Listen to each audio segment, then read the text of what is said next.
Good morning Jos. ఏంది మళ్ళా నేను డబుల్ డెక్కర్ మ్యాచ్లు చూసిరా. సో చెప్పిన ఎక్స్పెక్టేషన్స్ జరిగినాయి. 200 స్కోర్ కొడితే సేఫ్ అని చెప్పిన సెకండ్ మ్యాచ్కి గదే జరిగింది కదా. బట్ ఒకటి ఏంటంటే చెన్నై సూపర్ కింగ్స్ వాళ్ళ ఫ్యాన్స్కి మ్యాచ్ ఓడిపోయినా కానీ ఒక్క గుడ్ న్యూస్ ఏంటంటే వాళ్ళ బ్యాటర్స్ అనేది వాళ్ళు ఫామ్లోకి రావడమే జరిగింది. ధోని కూడా లాస్ట్కి వచ్చి కొన్ని 2-3 సిక్స్ కొట్టడంతో చెన్నై సూపర్ కింగ్స్ ఫ్యాన్స్ అయితే ఏంటంటే అంత హ్యాపీ లేకపోయినా ఏదో కొద్దిగా గొప్ప చెప్పారు. సో నేను ఓవరాల్గా చూసుకుంటే నేను ఒక్క రోజులో మనకి 800 రన్లు అయితే స్కోర్ చేయాలి. సో ప్రతి టీం నేను ఆడిన వాళ్ళందరూ 200 కొట్టడమే జరిగింది. సో నేను గత మళ్ళీ ఇవాళ మ్యాచ్ ఎవరిది ఐపీఎల్లో అంటే Gujarat Titans versus Rajasthan Royals. So వీళ్ళిద్దరి మధ్యలో ఇప్పటివరకు మ్యాచ్అప్స్ చూసుకుంటే గుజరాత్ టైటన్స్కి చాలా మంచి అడ్వాంటేజ్ ఉంది. వాళ్ళే 5 మ్యాచ్లు గెలిచారు. ఒక్కసారి రాజస్థాన్ రాయల్స్ గెలవడం అయితే జరిగింది. సో మ్యాచ్అప్ గురించి ఎక్కువ మనం మాట్లాడుకుందాం, టీమ్స్ ఎట్లుంటే అవన్నీ చెప్పాలి. బట్ అంతకన్నా ముందర అంటే ఈ రెండు టీమ్స్ ఎట్లా పర్ఫామ్ చేశాయంటే గుజరాత్ టైటన్స్ టీమ్ చూసుకుంటే రైట్ ఫ్రమ్ ఎప్పుడైతే వాళ్ళు 3 years బ్యాక్ ఐపీఎల్ ఎంట్రీ చేశారో అప్పటి నుంచి ఆన్ పేపర్ చూసుకుంటే వాళ్ళ టీం అంత స్ట్రాంగ్ ఉండదు. బట్ వాళ్ళు వచ్చిన ఫస్ట్ ఇయర్లోనే వాళ్ళు ఐపీఎల్ ట్రోఫీ గెలవడం జరిగింది.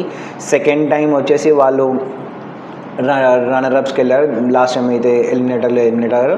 రాజస్థాన్ రాయల్స్ ఇప్పటివరకు అయితే వాళ్ళ ఇండియన్ కోర్ని అయితే వాళ్ళు రీటైన్ చేసుకుని అయితే వాళ్ళైతే ఉన్నారు.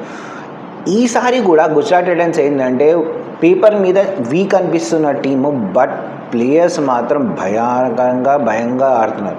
ఎవరు? మన గుజరాత్ టైటన్స్. రాజస్థాన్ రాయల్స్ కొంచెం చూసుకుంటే వాళ్ళు ఏంటంటే ఇండియన్ కంటెంట్ మీద ఎక్కువ ఉన్నారు. వాళ్ళకి ఏంటంటే ఫినిషర్ రోల్లో ఒక ప్రాపర్ బ్యాట్స్మెన్, ఫారినర్ బ్యాట్స్మెన్ లేడు. సో వాళ్ళకు ఉన్న కన్సర్న్స్ వాళ్ళకు ఉన్నాయి.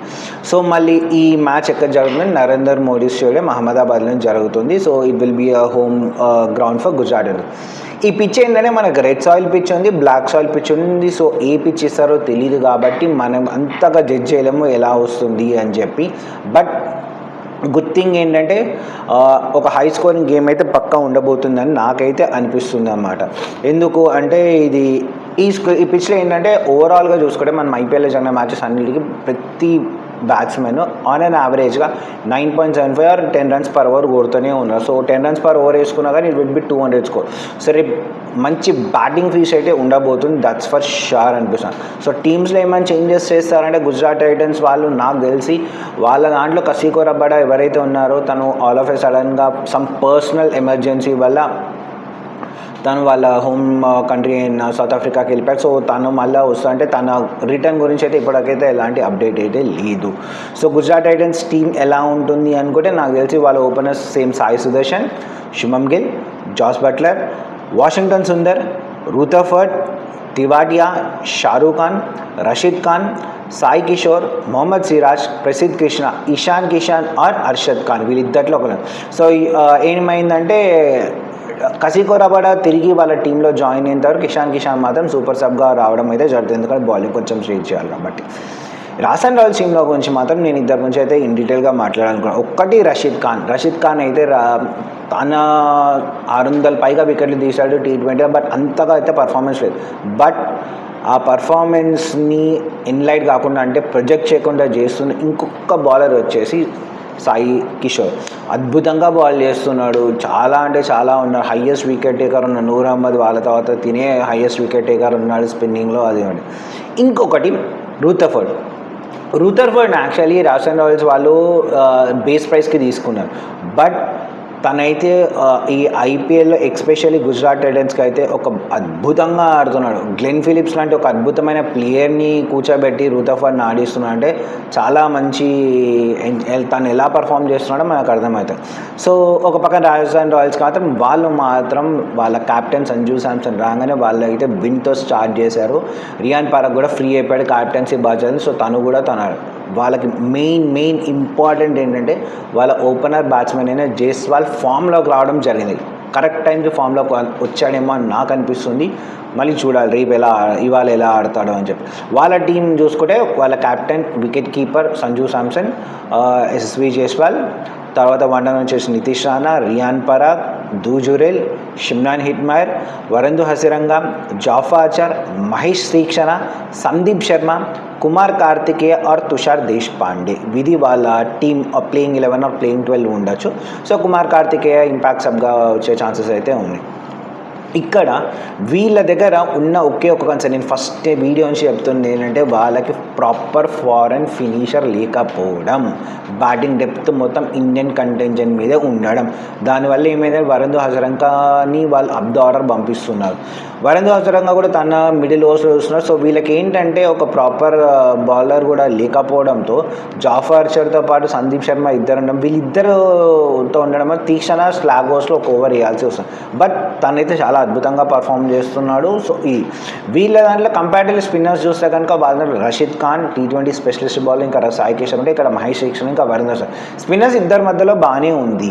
ఇంకొకటి ఏంటంటే గుజరాత్ టైటన్స్ దగ్గర ఉన్న మొహమ్మద్ సిరాజ్ గురించి మాత్రం ఒకటి చెప్తాం. ఛాంపియన్స్ ట్రోఫీలో సెలెక్ట్ కాలేదు, సరే పక్కన పెట్టేద్దాం. ఎందుకు సెలెక్ట్ కాలే రీజన్ ఏంటంటే పవర్ ప్లేలో ప్రాపర్గా బౌలింగ్ వేయట్లే, అందుకే సెలెక్ట్ కాలేదు అని అయితే కొంతమంది తనని హేళన చేశారు. ఎవరైతే హేళన చేశారో వాళ్ళని పవర్ ప్లేలో వికెట్ తీసి మీరు నన్ను హేళన చేస్తారని చెప్పి గట్టిగా స్ట్రాంగ్ బ్యాక్ ఇచ్చిన ప్లేయర్. ఇంకొకటి ఏంటంటే ఈ ప్లేయర్ 7 ఏళ్ళ నుంచి ఒక్కటే టీంకి బాగా ఆడాడు. ఆ టీం కూడా తినని రీటైన్ చేసుకోవాలి. అతనే డిఎస్పి మొహమ్మద్ సిరాజ్. మొహమ్మద్ సిరాజ్ రేపు ఎలా పర్ఫామ్ చేస్తారో చాలా క్రూషల్ అవుతుంది. మొహమ్మద్ సిరాజ్ వర్సెస్ నాకు తెలిసి సంజు శాంసన్ ఇద్దరి మధ్యలో చాలా అంటే చాలా క్రూషల్ బ్యాటిల్ అవుతుంది. ఎందుకంటే మొహమ్మద్ సిరాజ్ బాగా స్విమ్ చేస్తున్నాడు అటు ఇటు కాబట్టి ప్రాపర్గా. సో సంజు శాంసన్ తినని ఎట్లా హ్యాండిల్ చేస్తాడు. ఇంకొక పెద్ద క్రూషల్ బ్యాటిల్ ఎవరెవరు అంటే ఇంగ్లీష్ ప్లేయర్స్ ఇద్దరు, ఎవరు Jofra Archer versus Jofra Archer versus Buttler. వీళ్ళిద్దరి మధ్యలో కూడా మంచి బ్యాటిల్. బట్ బట్లర్కి ఏంటంటే జాఫర్ ఆర్చర్ మీద ఒక మంచి అడ్వాంటేజ్ ఉంది. సో వీళ్ళిద్దరి మధ్యలో కూడా ఒక క్రూషల్ బ్యాటిల్ అవుతాయి. ఇంకొక బ్యాటిల్ వచ్చేసరికి Riyan Parag versus Rashid Khan middle overs, Riyan Parag కూడా ఫినిషర్ లెక్క వస్తాడు కాబట్టి వీళ్ళిద్దరి మధ్యలో కూడా చూడాలి మెయిన్ ఇద్దరు మరి. సో ఇవి నాకు అనిపిస్తున్న main battles. So Sai Kishan వీళ్ళు ఎట్లా హ్యాండిల్ చేస్తారు, జాఫర్ ఆర్చర్ ఎట్లా హ్యాండిల్ చేస్తారు. నాకు తెలిసి రేపు బ్యాట్స్మెన్స్ ఎవరన్నా సరే స్పిన్నర్స్ని ఇంకా పేసర్స్ని ప్రాపర్గా హ్యాండిల్ చేసిన వాళ్ళే మ్యాచ్ అయితే గెలుస్తారు. సో గుజరాత్ టైటన్స్ మాత్రం మంచి 3 wins అయితే రేపు మ్యాచ్కి వస్తున్నారు. ఒక పక్కన రాజస్థాన్ రాయల్స్ లాస్ట్ మ్యాచ్ గెలిచారు, బట్ దానికన్నా ఉన్న 2 మ్యాచ్లు ఓడిపోయారు. సో వాళ్ళ ఇద్దరు విన్తోనే ముందుకు రావడం అయితే జరుగుతుంది. సో హోప్ఫుల్లీ రేపు నా ఫేవరెట్స్ ఎవరైనా నేనైతే చెప్పలేను, బట్ ఎవరైతే బౌలింగ్ని ప్రాపర్గా అర్థం చేసుకుని ఆడతారో వాళ్ళే మ్యాచ్ గెలుస్తారు అని అయితే నాకు అనిపిస్తుంది. మరి మీకేమనిపిస్తుందో కమెంట్లో చెప్పండి. నేను చెప్పే కంటెంట్ కనుక నచ్చితే నా ఛానల్ లైక్ చేయండి, షేర్ చేయండి, సబ్స్క్రైబ్ చేయండి. ఫుల్ లెంత్ వీడియోస్ చూడడానికి ట్రై చేయండి. వెళ్ళే ముందర బెట్టింగ్కి దూరంగా ఉండండి. Either by apps or by bookies. పుణ్యానికి వచ్చిన డబ్బులు పుణ్యానికే పోతాయి. మనం రోజు చెప్పే కంటెంటే అది. వెళ్ళే ముందు అట్లా సబ్స్క్రైబ్ చేయండి. బాయ్.